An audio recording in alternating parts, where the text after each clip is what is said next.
কাটোয়ায় বোমা বিস্ফোরণ, আর সেই বিস্ফোরণে একজন মারা গেলেন। ওখানে ওই পরিত্যক্ত বাড়িতে বোমা বাঁধার কাজ চলতো বলে খবর। দেখুন।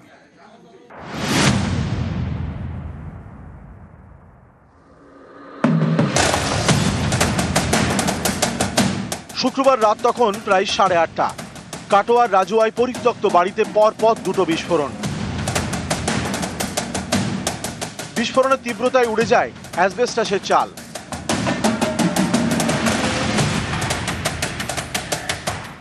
লন্ডভন্ড বাড়ি, বিস্ফোরণের তীব্রতায় ধসে গিয়েছে পাঁচিল, চারিদিকে ছড়ানো ভাঙা ইট, অ্যাসবেস্টাসের টুকরো। বিস্ফোরণের তীব্রতা এতটাই ছিল যে মশারির টুকরো পৌঁছেছে নারকেল গাছের ডালে।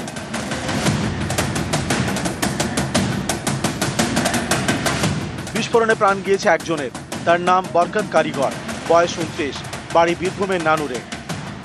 পুলিশে বলে গিয়েছে যে মরে গিয়েছে। আচ্ছা, কিভাবে মরেছে তাও জানি না। যে বাড়িতে বিস্ফোরণ হয়েছে স্থানীয়দের দাবি তা বেশ কিছুদিন ধরে ফাঁকা পড়ে। বাড়ির মালিক মন্টু শেখ সম্প্রতি মারা যান।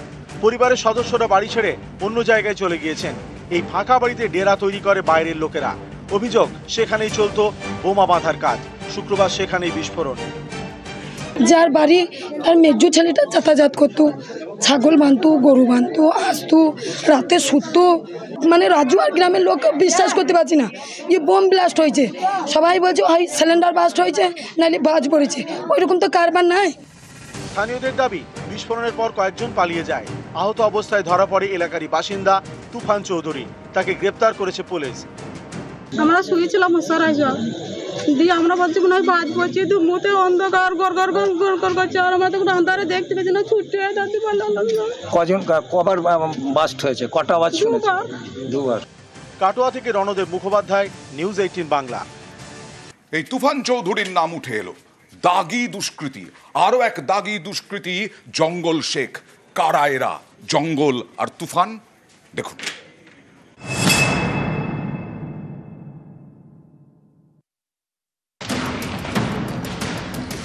কাটোয়ায় পরিত্যক্ত বাড়িতে জোড়া বিস্ফোরণ। স্থানীয়দের দাবি বোমা বাঁধতে গিয়ে বিস্ফোরণ। তদন্তে নেমে পুলিশের সামনে একাধিক নাম। বিস্ফোরণের পরই পুলিশ গ্রেপ্তার করেছে স্থানীয় বাসিন্দা তুফান চৌধুরীকে। আগেও দুবার তাকে গ্রেপ্তার করেছে পুলিশ। 2022 সালে তুফানকে অস্ত্র আইনে গ্রেপ্তার করে পুলিশ। 2024 সালে ডাকাতির অভিযোগে গ্রেপ্তার। 3 দশক আগে জেল থেকে ছাড়া পায় তুফান। তারপরেই বিস্ফোরণের মামলায় গ্রেপ্তার। বোমে ওই নষ্ট হয়েছে। হ্যাঁ, আর আমি কিছু জানি না বা না, আমি কোনো দিন জানতাম না, আর আমাকে কোনো দিন আমাকে কিচ্ছু বলতো না। তুফানকে এইসব করতো নাকি? না, কোনো দিনকার জন্য কোনো পক্ষে করছে না। এই শয়তান লেগেছে মনে হয় ওর পেছুতে, কোনো শয়তানের কারণে হচ্ছে ওইটা। এই যে বাড়িটা কার? মন্টু শেখ। হ্যাঁ, স্যার বাড়িতে কি কেউ থাকতো না? এখানে শুনছি নাকি ওখানে বাড়ি করেছেন ওনারা, ওখানে থাকেন, এখানে ছাগল টাগল বাঁধা হয়, কিন্তু ওনারা আসেন যাতায়াত করেন এখানে। ঘরে ওখানে বোমা বাঁধছিল, উনি পয়সার অভাবে করছিলেন কিনা, বোমা পাচার করেন কিনা, এটা তুফান চৌধুরী ঠিক বলতে পারে। এই তুফানের সূত্র ধরে উঠে এসেছে আরেকজনের নাম। স্থানীয়দের দাবি এই তুফান কাটোয়া পুরসভার প্রাক্তন কাউন্সিলর জঙ্গল শেখের শাকরেদ। কিশোর বয়সে চুরিতে হাতে খড়ি জঙ্গলের। গাঁজা পাচারের অভিযোগে একাধিকবার গ্রেপ্তার করা হয়। জঙ্গল শেখের নামে রয়েছে 42টি মামলা। এর মধ্যে বর্ধমান, নদিয়া মিলিয়ে 18 খুনের অভিযোগ। 2017 সালে কংগ্রেস কর্মী খুনের অভিযোগে তাকে গ্রেপ্তার করে পুলিশ। 2024 সালে জেল থেকে ছাড়া পায়। ওই বছরে ডাকাতির অভিযোগে তাকে ফের গ্রেপ্তার করে পুলিশ। এবছরে জানুয়ারিতে জামিন পায়। কাটোয়া বিস্ফোরণের ঘটনায় তদন্তকারীদের নজরে এই জঙ্গল শেখ। কাটোয়া থেকে রণদেব মুখোপাধ্যায়, নিউজ 18 বাংলা।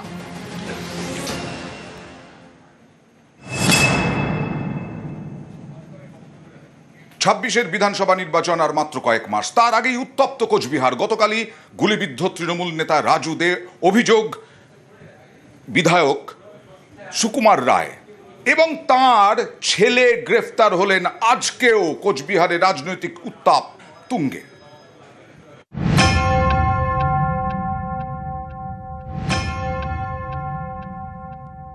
যেমন বাবা তেমন ছেলে, দুই ছেলে এবং বাবা, তো সবাইকে গ্রেফতার করা যায়। মিথ্যা মামলায় তো বিজেপি কর্মীদের ফাঁসাবে, এটাই আর কি, ওদের তো আর কিছু করতে পারবে না। কোচবিহারে বাড়ির সামনেই গুলিবিদ্ধ তৃণমূল নেতা রাজু দে। গ্রেপ্তার স্থানীয় বিজেপি বিধায়ক সুকুমার রায়ের ছেলে, যার জেরে উত্তপ্ত কোচবিহারের রাজনীতি। তুঙ্গে তৃণমূল বিজেপি সংঘাত। যেমন বাবা তেমন ছেলে, দুই ছেলে এবং বাবা, তো সবাইকে গ্রেপ্তার করা যায়। তবে এই গুন্ডামি কেউ বরদাস্ত করবে না। যদি মনে করে যে গুন্ডামি করে কুচবিহার আবার দখল করবে, ওটা ভুল রাস্তায় হাঁটছে। এর জন্য ওদের প্রচুর খেসারত দিতে হবে। ওর পায়ের তলার থেকে মাটি সরে গেছে বলে ও এইসব করাচ্ছে। মিথ্যা মামলায় তো বিজেপি কর্মীদের ফাঁসাবে, এটাই আর কি, ওদের তো আর কিছু করতে পারবে না। ওদের তো এইখানে লোক নাই উত্তর বিধানসভায়, এখন কেসে ফাঁসানোর চেষ্টা করবে। বৃহস্পতিবার রাতে পার্টি অফিস থেকে ফেরার পথে গুলিবিদ্ধ হন কোচবিহার 2 নম্বর ব্লকের চকচকা পঞ্চায়েত সমিতির কর্মাধ্যক্ষ রাজু দে। তৃণমূলের দাবি, রাজনৈতিক জমি তৈরিতে বাধা হয়ে দাঁড়াচ্ছিলেন বলেই বিজেপি নিশানা করে এই তৃণমূল নেতাকে। গত পঞ্চায়েত নির্বাচনে এখানে প্রায় 106খানা গ্রাম পঞ্চায়েত বিজেপি জিতেছিল। লোকসভা নির্বাচন থেকে বিজেপি তার অবস্থান বুঝতে পারলো যে দিন খারাপ। বিজেপির প্রধান, গ্রাম পঞ্চায়েতের মেম্বার এরা তৃণমূলে আসতে শুরু করেছে। যাকে গুলি করা হলো রাজু, এ গত 1 মাস আগে বিজেপির এই বিধায়ক যে গাড়িতে এসেছিলেন, এই স্করপিও গাড়িতে সুকুমার রায় বসেছিল এমএলএ, তাকে অ্যাজিটেশন দেখায় এখানকার স্থানীয় লোকেরা, যে এলাকার রাস্তাঘাট ড্রেন কিছু হচ্ছে না, নিকাশি হচ্ছে না, আপনি কি করলেন 4 বছর। সুকুমার বুঝতে পারে যে যদি রাজু রায়কে শেষ না করা যায়, উত্তর বিধানসভা কেন্দ্রে ও নিশ্চিত পরাজয়ের সম্মুখে দাঁড়িয়েছে। তার ফলে আমাদের পার্টি কর্মীদের, নেতাদেরকে হত্যা করে নিজেদের এলাকা দখল রাখবার চেষ্টা করছে। তৃণমূলের অভিযোগের প্রেক্ষিতে গ্রেপ্তার করা হয়েছে কোচবিহার উত্তরের বিজেপি বিধায়ক সুকুমার রায়ের ছেলে দীপঙ্করকে। বিধায়ক পুত্রের পাল্টা দাবি, গোটাটাই তাকে ফাঁসানোর চক্রান্ত। দীপঙ্কর, তোমাকে কি ফাঁসানো হলো? মানে কি কারণে, কি মনে হচ্ছে? রাজনৈতিক কারণ। তদন্ত করো, পুলিশ বুঝবে। গুলিবিদ্ধ তৃণমূল নেতা, তাকে ঘিরেই এখন সরগরম রাজনীতি। নিউজ 18 বাংলা। আরো উত্তরবঙ্গের খবর, ফালাকাটায় বিজেপি তৃণমূল হাতাহাতি। কি নিয়ে?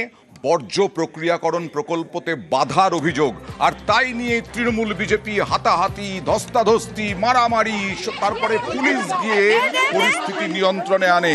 ফালাকাটার ছবি দেখছেন।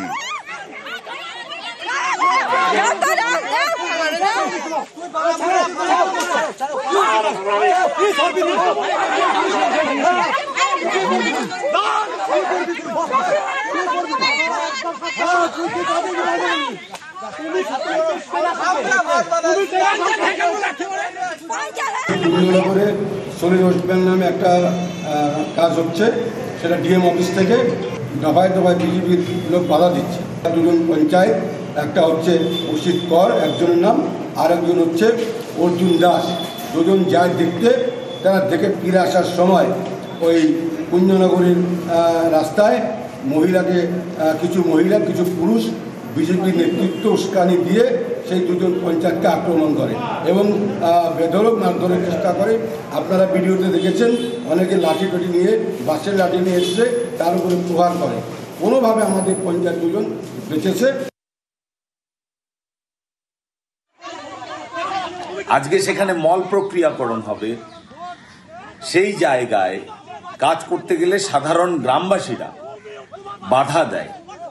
তৃণমূলের গ্রাম পঞ্চায়েত সদস্য অসিত কর যেভাবে মহিলাদের উপরে চড়াও হয়ে তাদেরকে লাথি মেরে, ঘুষি মেরে, ধাক্কা মেরে ফেলে দিলেন, এই গুন্ডামি এটা তৃণমূলের আমলেই সম্ভব। এর তীব্র নিন্দা করি, এর প্রতিবাদ জানাই এবং অবিলম্বে এই পঞ্চায়েত সদস্যকে আইনের আওতায় নিয়ে এসে তার উপযুক্ত শাস্তির ব্যবস্থা করতে হবে, সেই দাবি আমরা জানাই।